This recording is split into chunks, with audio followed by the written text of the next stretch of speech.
there's someone who's listening to this who's in that process now of like they want to break free from whatever they're going through, but they're scared of other people's opinions. So how do you think they should handle something like this? I've always been a very strong-headed person. There's certain things in my culture, my tradition that I definitely respect and I want to pass on to my children. I also have so many friends who've had kids and they're like, I can't, like, I have to be, I'm like, no, it's important for you to do stuff for yourself.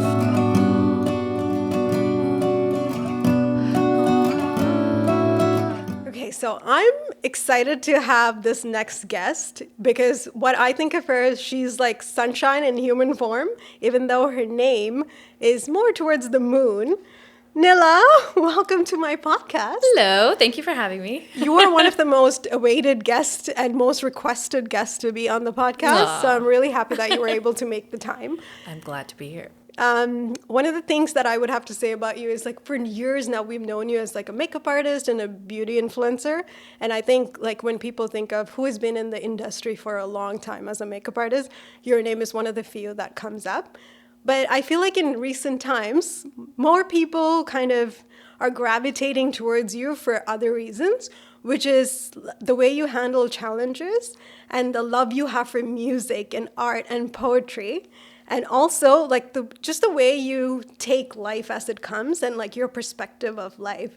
And I know that's not something you intentionally did where you didn't have that as the mindset of like, I'm going to get more audience if I do this certain type of content. It's definitely not.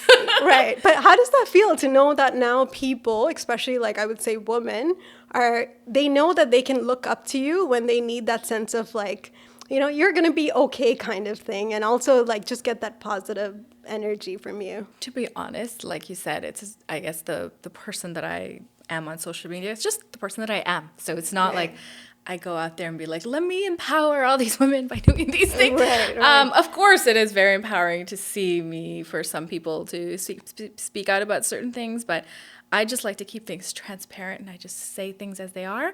And yeah, there are people who message me and they're like, hey, I really needed this, or like this was something that really made me think more. And it's humbling. It's very humbling. I was like, oh, that's interesting. Yeah. Because I've always been a very quirky person, a little offbeat. Literally my entire life, I've been that person. I was like, oh, so people don't think I'm weird. Oh, that's so funny. So it's nice that people can find me relatable and not cuckoo. But were you like that as a child too? Were you like that social butterfly who's like in the middle of the party dancing, or were you very introverted and like to yourself? It's weird, actually. If you're talking about dancing, I was definitely the first person on the dance floor because I loved music. Yes. But definitely not a social butterfly. I was always to myself. I wasn't really good at like making new friends. I was a bit of a loner. My entire life just existed as soon as headphones and like CD players. It was just me, headphones, walking down, I don't even know, grade 8, grade 7. I'd just walk to school with my music, come back, which is also why I'm always the first person on the dance floor. Even if there's nobody there, I don't care. I'm dancing by myself. Yeah, it's just me and my music. That's so one of the reasons I wanted to ask you that is because like, let's say when people want to go into that path of becoming like an influencer, for example, when it's someone who's very introverted, they get scared about it because, you're constantly talking to people, you're going to so many events, and like even when it comes to like social media and people messaging you and stuff, you have to have that kind of sense My social battery drains really fast if I go to social events, or even if it's like a work day or a wedding day. I need many, many hours to just recharge. Yeah. Even if it's just like a dark room and me and my TV shows or my book or my music, I definitely need to recharge because I just like being by myself a lot. So you don't have to be a always social, extroverted person to be an influencer. No. That's good to hear from you because you've been doing it for like ages now, especially in the wedding industry, I would say. But that's good to know. But you mentioned music. I think that's one thing I connect so well with you because when it comes to music, it's like there are people who enjoy music, but then there are people who listen to like the lyrics of it, the instrumentals. Poetry of it. Yeah, and like get so into it where it almost makes you emotional sometimes when you listen to certain songs. 100%. And that's something I can relate to. But So, and like I've seen these articles recently that talk about like music therapy, for example, and like how healing it is. And it's helping people physically and mentally, especially for things like anxiety, for example. Yep. But what's your take on music? Like, how has that helped you as a person? Music. I've loved music for as long as I can remember. Like I said, as soon as like headphones were a thing, like Yeah. I would have it in my ear and I would just go. It's always, I think I've had more of a relationship with music than anything in my life. Right. Not to a point where I thought I wanted to get into music in any way, but Exactly. I've always been a feeler. And like you Yeah. said, music lets you feel, and I literally feel everything. And sometimes music just helps me focus my feels. Does that course, make sense? yeah. No, of course. And it doesn't have to be lyrics. I think I love music with lyrics when they're meaningful. Sometimes it's just the instrumental that makes you feel. I think it's probably because I'm just a very deeply feeling person. My mom always told me this funny thing. Well, I still remember it. I used to go to the temple, and like they play like the Nadaswaram in the Yeah. I'm literally like that girl who's dancing to. I was like, stop! You're not supposed to dance at the temple. I'm like, I can't stop. You just get so involved into I the just get music. so I love into it. that. There's something about music that completely makes me lose touch with reality sometimes. Another one of my earliest memories, speaking about lyrics in music, this was before lyrics were available easily online. Yeah. I used to look forward to coming home from grade 7, grade 8. The first thing I used to do, come home, I call my cousin who really was into music as well, and we used to stay on the phone. This is before there was like double phone lines. And my Yes. mom used to get pissed because no one else could call. We would put our cassettes in, Yeah. rewind and replay and write down the lyrics to each Oh song. my And then I gosh. started understanding the lyrics. I was like, oh, this is so sweet. So, and then we would start like, singing along to it. But yeah, I don't even know if I can describe a moment. My dad was really into music. Okay. So he listens to all sorts of stuff. And he really got me into the idea of poetry and just listening to Right. instrument. I remember one of the things my dad ever told me about music that always stuck to me. He's like, when you listen to music, you're not just listening to sounds, you're listening to how the instruments have a conversation with each other. Oof. And I always remember him saying that. So I listen to music. Sometimes I'm always like listening to how the instruments talk to each other. That's so beautiful. But I can relate to every single thing you said there because except for writing lyrics, we used to have like this, I think it was like a Tamil newspaper that would come with, it's like songs every week. They would put the I lyrics didn't of the know song and I that. would be so excited because I'm like, oh my God, I can actually like See the lyrics. look at the Yes. lyrics and listen to the song and understand I know. it. And remember the cassette tapes used to have like those thick folded papers Yes, inside. I with used to all get the so lyrics. excited when it was Oh there. my And then the gosh, cheap yeah. ones never had it. It was Yeah, only like the yeah. really good ones. You're like, That's "This so has funny lyrics because on it." that just brought back so many memories. But I wow, know. and again, even with like one of the quotes that I always put on my like Instagram, for example, is like headphones in, world off. And one of the reasons like I feel like I got into that whole thing is because we spend so much of our time now going into something deeper. We spend so much of our days just focused on like other people's opinions coming into our ears. And and it gets to a point where almost like you hear all these voices in your head and you don't know whose voice that is because it's like that's how many opinions that get into our head on a daily basis. So music gives that Have to like shut little it up. outlet to just shut everything off. But which also gets me into the next topic of like when it comes to listening to other people's opinions on how we should live life and the things we should be doing and shouldn't be doing. There was this beautiful thing that I read online where it said, society can make you believe that something about you is a problem, but it isn't really a problem until you start to believe it's a problem. 100%. And from what I've seen and what like from our community, especially South Asian community, being a single woman is almost like a sin. And I like sometimes when people have conversations that have that as the underlying meaning, it just makes me look and be like, what makes you think that? Because they say a statement without realizing why that person chose that specific lifestyle and what decisions they had to kind of make in order to get to that place. And so one of the things I think you mentioned on your story recently is, like, I actually wrote this down. Like, I took a note of it on my phone when you said it. You said society is constantly expecting you to be working towards completion. So it's like, if you're not married, your whole life is revolving around that one decision you're going to make to get married. When you're divorced or when you're single or separated, for that example, you're working towards the next marriage, next relationship.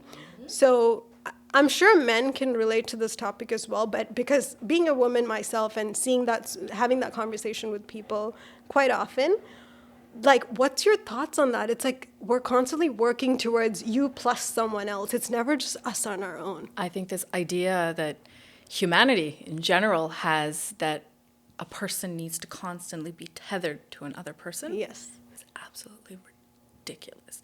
And I'm not saying nobody should be tethered to other people, but I'm just saying doing that is not for everyone. Certain people love that. Certain people love the companionship or the relationship. They find comfort in it, security in it, love in it, whatever reasons. They should be allowed to do that. But at the same time, the people who choose the opposite of that should also be allowed to do that without judgment, without having to answer a barrage of questions. It should be okay. It should be okay to do that. And I think culturally, when you look at it culturally, seeing a female be single is, I think it's almost scary for our culture because they're not used to women being able to take care of themselves. Yes. We have such a patriarchal way of thinking where you think you need a man to complete you so you can, be okay. Yeah. That's not the society Not we live in anymore. anymore. I don't think it was ever that way, but definitely we need to retrain our brains to know that women are going to be fine with or without men. Exactly. And again, it's about that conversation to kind of be more transparent, to be like, we're not saying everyone has to be like, we don't need a man. Like, No, it's not about like that. that. And that's what bothers me so much, because that's the assumption people have, where it's like, oh, so that's what they're trying to say. It's not that you're It's not. shutting men out of your life. Exactly. It's just that you are living your life in your own way. Yeah. If there is a connection, there's a connection. If there's not, that is okay. That's okay as well. You're not in search of a connection. You're not in search of a husband. You're not in search of a partner. And it shouldn't be that. That shouldn't be the ultimate goal in life. There's so much to live for. Oh, and yeah. it's not even that, before I had my children, I thought I'm going to do no kids, because I had like other goals in life. And people used to come up to me and be like, how come you don't want to have kids? I'm like, honestly, I feel like there's so many other things I want to live for. There's so many other things in the world that needs me more than people that I make. I mean, I love my kids now and I have them now. And, life sometimes throws curveballs and you flow with it. And I'm so grateful for them. But those are questions I got even then, right? Like, where life feels like, okay, you're married now, you have to have a kid. Okay, you have a kid now, when are you going to have another one? Oh, okay, you're married now, when are you going to buy a house? Like, The questions keep coming, don't they? Yeah, there's always some sort of you're supposed to be going, I don't think life should be lived like that. I think life should just be lived freely. That's so beautiful. I would say, okay, from your experience, I would say, what are some ways you handle those kind of questions when it comes to you? Because there's two ways to handle it. One thing, you could be like, I don't have to answer you, like, which is you say out of anger. But then there's the other one where you can take your approach and explain it in a more gentle way, which makes sense for people, but at the same time, they're like, it makes them a little bit more open-minded. So how do you take that approach? Like, let's say there's someone who's listening to this who's in that process now of like, they want to break free from whatever they're going through, but they're scared of other people's opinions. So how do you think they should handle something like this? One, not care. I know it's easier said than done, but just shutting people's opinions out. Yeah. Finding strength in your own decisions. It comes back to really believing in yourself and your values. So I think once you focus on that, it'll be very, very easy to just stand up to people who try to give you their opinions, and not stand up meaning like, be mean about it. Just be like, I'm sorry, that's just not something I want. And not be bothered about it, and move on and live with your life. And I think when people come up to me and tell me, it's like, don't worry, you'll find someone. So, like, there's certain people you want to have the conversation with, certain people you just smile and nod, and you're like, just because they said it doesn't mean it's going to affect me. Exactly. But again, even that comes from a place of being able to accept yourself completely to answer to people like that. Because I feel like when you're insecure about certain things and someone brings that up, it triggers you to kind of like, you're like, wait, no, do I need somebody? Am I okay? Exactly. Yeah, I think you need to first work on yourself is what I'm getting out of this, which I feel like you've done a lot of, to get to that point of understanding enough to be like, I know who I am, and therefore this is how I'm taking the approach. It doesn't mean I need to take someone else's opinion. But let's talk about, because this was one of the questions that when people knew that you might be a potential guest, one of the questions that came up, which like I would say you talk about a lot on your Instagram page, is self-acceptance. So what are some steps you took to get to a place now where you're able to completely just take life for what it is and who you for who you are, and just be like, hey, this is who I am and I accept every part of it? This is going to sound absolutely silly, but I've always been this way. That's so nice to hear. I'd like to say I was born this way. I've always been somebody, you can ask my parents, I never listened. I was always the rebel. Yeah. I was always the one who, basically, if you tell me not to do it, I'm going to want to do it. Right. Just because you told me not to. Yeah.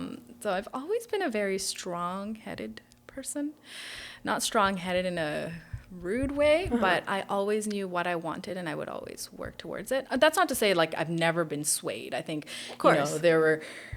I've definitely made a lot of silly decisions, let my heart guide me, and, we all do. Yeah. But I've always taken, one of the things I think I've always taken, I don't like to say bad decisions, every decision is a lesson.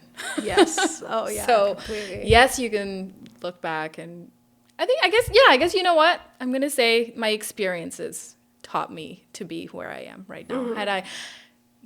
If I was to go back in time, would I change anything? No, because everything I experienced, good and bad, made me who I am, and every one of them just made me stronger. That's so inspiring to hear. I'm sure so many people that are listening to this now is getting that little sense of hope. Like if they're in a position where they're feeling really low and they don't know like what the next step is to take, I think hearing your story is... I think one of the greatest things you can do to rewire your brain, like I said, I put bad in quotes. I think society tries to paint life as black and white, good and bad, hard and soft. Like everything should be lived in polarity. Yeah. Life is not like that. I think I like, this is like my own personal quote that I always, or mantra that I always live by, is the most beautiful things in life are always in the gray areas. It's never the good. It's never the bad. It's the gray areas. Yeah. It's the ones where the good and the bad kind of, you're like, wait, is it? So if you ever look back, that was a bad decision. It wasn't. It was a decision. What did you learn from it? Did you like that decision? Did you not? How can you change it in a way where you are being authentic to yourself and what you want and your personal growth? Right. Are you doing it because someone wants you to do it, or are you doing it because you really want to do it? Those are all questions you can really ask yourself too. And I've never been someone to let anyone tell me what to do. I've kind of been allergic to listening to people. If you want me to, the more you tell me, the more I'm not going to listen. My little one is exactly like that. I'm like, it's a genetic trait, you guys. It's got passed on. That's so sweet, though. But it's genetic. Now, as a parent, that probably looking back and be like, now I know the tough times I gave to my parents. I'm so sorry, Emma. I think one other thing I wanted to ask you about is, now that there's kids involved, again, coming back to the topic of opinions. So they're like, even like when it comes to our parents, when they see their grandchildren, they're like, oh, so I did this for you, therefore I want to do it for my grandkids. And they want to pass on certain traditions or lifestyle methods that worked for, let's say, us. Not necessarily the best decisions, but because they did it, they feel like, no, this is the right thing to do. Yeah. So where is that boundary, I guess, between using your parental instinct to make a decision for your child, whereas listening to like old customs or traditions and following that for your children? Again, coming to like how you kind of respect opinions, but not let them kind of... I was just going to say that. I was like... as, I guess, like, rebellious as I am, or as offbeat as I am, there's certain things in my culture, my tradition, that I definitely respect and I want to pass on to my children, because it's a heritage, it's history, and it's nice to pass that on to our children. Having said that, I always almost go by parental instinct. Like, after I had kids, obviously you come with it, like, parents come with a bunch of things they want you to do. I didn't do most of them. Like, if it just honestly just sounds silly and it doesn't make sense, like, I don't do it. There's certain things I did do. One of the things I'm so grateful for my mom is all the natural remedies that she comes with, where, I'm not giving my kids synthetic Right. Yeah. medicine. Yeah. Those things I love that I can pass on, but then there's other things where, I think one of the things is like you have to shave your kid's head. Like I didn't follow any of that. I'm like, it doesn't make sense to me. Like like I said, when I'm a feeler, so if I feel like, does this make sense to me, I'll do it. If it feels like it doesn't. Like I did the palukulukatta because I was like, okay, like that's cute. It's something I remember and like it seems nice, but I just pick and choose. And my parents aren't super conservative or very gung-ho about certain things, so they're pretty good at letting me kind of do my own thing for the most part. I think in terms of like food and feeding, I think our Tamil parents are really hardcore about like you have to give them this and you have to give them that or give them water when they're infants. I'm like, I'm not giving my infant water. Like my infant needs to have milk. Right. Yeah. There's certain things, obviously, like we've stepped toes a lot with my mom in the beginning, but we find a balance. Okay, so since you mentioned that as a parent now and what you do now, I also wanted to change hats to focus on the makeup artist. So you're part of the wedding industry, which is full of opinions when it comes to traditions and what we should do and shouldn't do at weddings. So being a makeup artist, like when you're dealing with brides and they come in with traditions from what their parents are telling them to do, like how are some ways you handle that, or what are some stories you've heard where like people feel pressured to follow traditions? It happens a lot just because, our culture is full of traditions. And a lot of times, a lot of people don't even know where the traditions come from. Right. So I always tell my brides, I think, a lot of times makeup sessions turn into therapy sessions. A lot of brides open up to me and it's nice. They have a safe space to vent and we have conversations. And my advice has always been like, really, like if there are traditions, like do your research and find if it's meaningful to you. If it's not meaningful to you, then what is the point? And there are certain brides who are like, honestly, I don't mind. It's just a day for my parents, and I'm basically just showing up and sitting as a prop, and then I'm leaving. But then there's other brides who really want this day to be a celebration of their love, but they just feel like there's just a lot of voices. You just have to filter. Yeah. filter. And it's nice that you said that, because one of the things I want to make sure it gets out clear is we're not disrespecting our traditions. We both are very cultural in our own ways. We love our traditions, especially when it comes to weddings. Like I love the whole, like, the cultural things we do. But sometimes when you see brides on stage, you can tell how nervous they are because they're so concerned about everyone else's opinion, or like they're basically standing there like a puppet listening to everyone else. And that makes me sad because it's their day. It's their day. And half the time they forget about what happened. And the craziest part about Hindu weddings in general, Tamil Hindu weddings in general, that blows my mind, I feel like the entire day is just a race against the clock. Everybody's just like, oh my God, the Nalla Neram, the Rahu Halam. And a lot of times I see the brides like anxious and panicking because they're literally just looking at the clock. I'm like, your wedding day shouldn't be this stressful. Exactly. You should feel beautiful, know that your husband's going to be there, know that the people you love are going to be there, that there's going to be great food, great music, the energy is going to be amazing, and you go up there and you say, I'm going to love you and stay with you forever. Yeah. That is the energy you want in a wedding day. And yeah, I do occasionally see that, but unfortunately it's not all the time, but hey. But also it's because like by the end of the day, most of the situations are where they look back and they're like, I don't remember anything that happened. So just somebody else's puppet. Exactly. So that's when I'm like, but that was your wedding. Like it's like, and because we're from that culture that kind of like where weddings are a very important part of our lives. Like when people go through it being like, I don't remember half of what happened, or it was just a blank, like it just went by and something happened, but like I looked fine, or like the focus was on like how they looked, for example, that makes me sad. Because I'm like, so if you spent your day more consciously planning it with, like, let's say your parents or your in-laws, I feel like you would be more involved in the process instead of doing things because you want to impress other people, for example, right? Exactly. And I think at the end of the day, yes, this idea of you do want to let your parents and your family have some level of say. Because at the end of the day, it is two families coming together. And that's a cultural thing that I always found beautiful about the way we do weddings. It's not even just the bride and the groom, right? The whole family gets involved, which is beautiful, I think, because it is a mesh of two families. Yeah. But at the end of the day, I think a lot of people still have to remember that it is about the bride and the groom. Yeah, I know.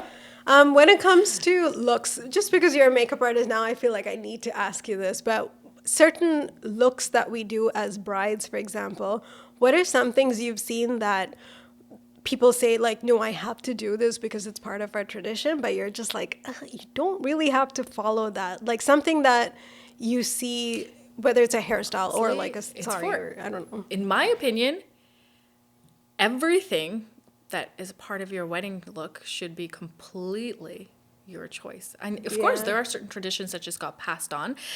And there are certain traditions, because I speak to my mom and my dad. My dad's like huge into traditions, and he does like, even my mom, they trying to nitpick where everything came from and like distill what the roots are. So I asked him, I'm like, hey, what is the reason people do this? And what is the reason people do this? And I realized a lot of it wasn't ever like, a lot of people assume a lot of it is religion based, but it's not. It's just something that somebody did, and it's a trend that got passed on and became a tradition. So it's not a tradition as in, if I don't do this, God is going to throw his, thunder beer. Thunder's going to come and strike me. It's not like that. Yeah. It's just like a trend that got passed on and became tradition. So just like that, if you want to start your own trend, go for it.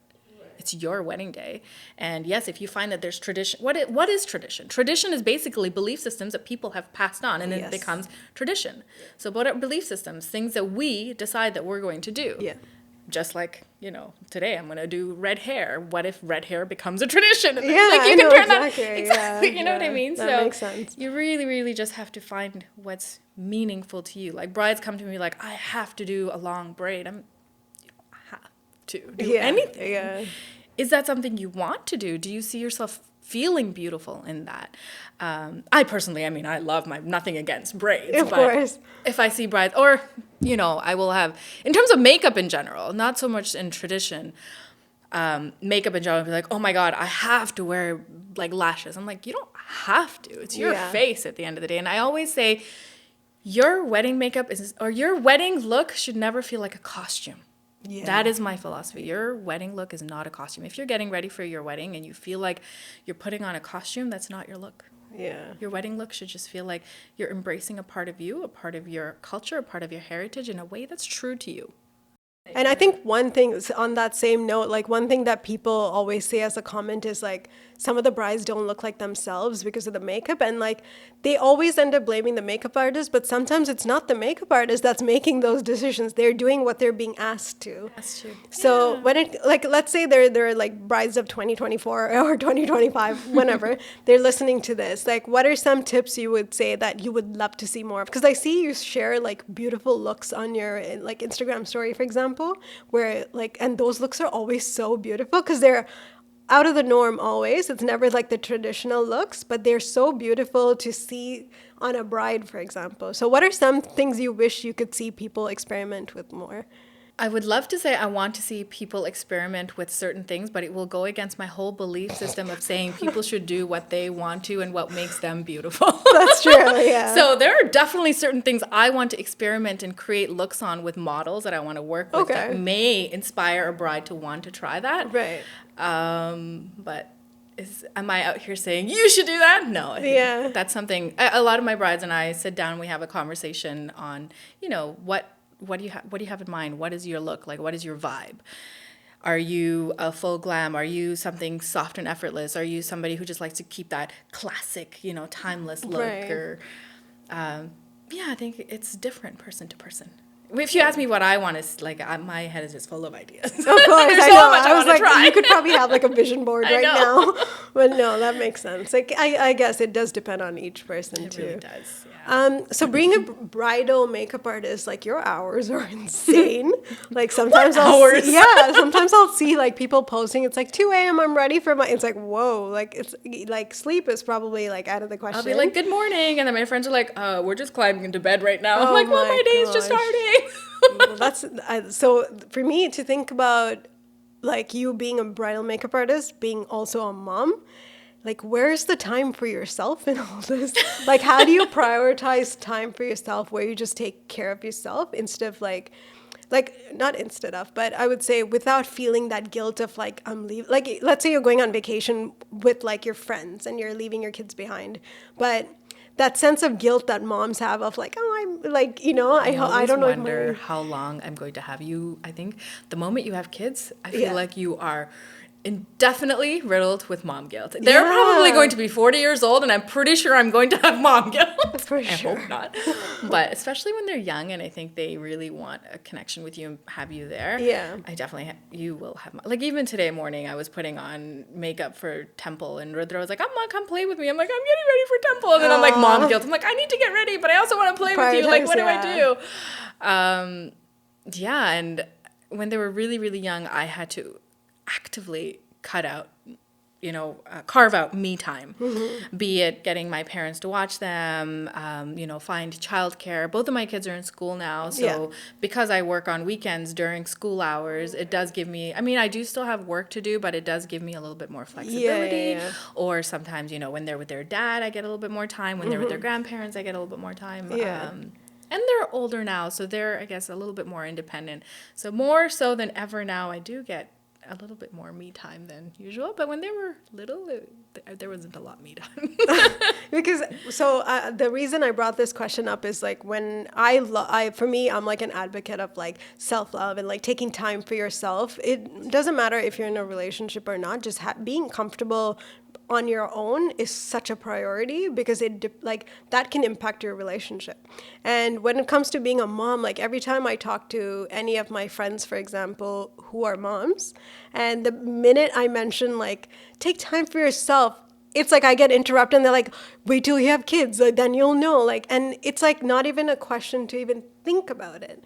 But I want that to change, but where it's okay to take time. Yes. When you look at it in that perspective, yes, I also have so many friends who've had kids and they're like, I can't, I have to be, I'm like, no, it's important for you to do stuff for yourself. Yeah. And when my kids were really young, I don't think I made a lot of time for myself because I had a lot of guilt and I think I was just very, I was anxious. I was overwhelmed.